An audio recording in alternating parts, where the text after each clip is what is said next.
একটা ছোট্ট গ্রাম ছিল। গ্রামটি খুব সাধারণ, কিন্তু নীরবতার মাঝেও সেখানে লুকিয়ে ছিল অনেক গল্প। সেই গ্রামেই থাকত একটি গরিব ছেলে।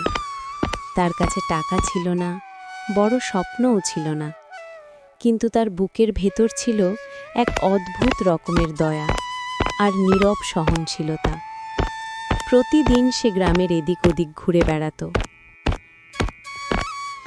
কখনো কারোর বাড়িতে ছোট কাজ করত, কখনো মাঠে একটু সাহায্য করত। যা পেত তাই দিয়েই দিন চালিয়ে নিত। কখনো অভিযোগ করত না, কারণ সে বিশ্বাস করত জীবন একদিন না একদিন ঠিক হবেই। কিন্তু সেই দিনটা ছিল ভিন্ন, খুব ভিন্ন। সেদিন সে কোনো কাজ পেল না। সকাল থেকে সন্ধে পর্যন্ত চেষ্টা করেও কিছুই জুটল না। সূর্য ধীরে ধীরে ডুবে যাচ্ছিল, আর তার বুকের ভেতরের আশাগুলো যেন এক এক করে নিভে যাচ্ছিল। সন্ধ্যায় নিজের ছোট ঘরের সামনে এসে সে বসে পড়ল।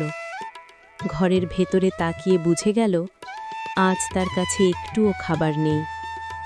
ক্ষুধায় তার শরীর কাঁপছিল, চোখ দুটো ভিজে উঠছিল। তবুও সে কারোর ওপর রাগ করল না, কাউকে দোষ দিল না।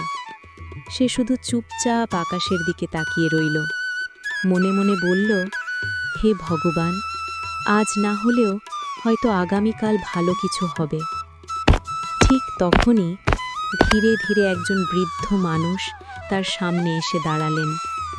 বৃদ্ধ মানুষটি কিছু বললেন না, তিনি শুধু ছেলেটির মুখের দিকে তাকালেন। আর সেই দৃষ্টিতেই বুঝে গেলেন এই ছেলেটির পেটে শুধু খাবারের নয়, আশারও খুব অভাব। পরের এপিসোডে দেখুন কিভাবে এক বুড়ো চাষি ছেলে সাহায্য করবে এবং তাকে গ্রামের সবচেয়ে ধনী ব্যক্তি করে তুলবে। এমন মজার গল্প দেখার জন্য এমজি রিল রাশ স্টুডিওকে সাবস্ক্রাইব করুন। ধন্যবাদ।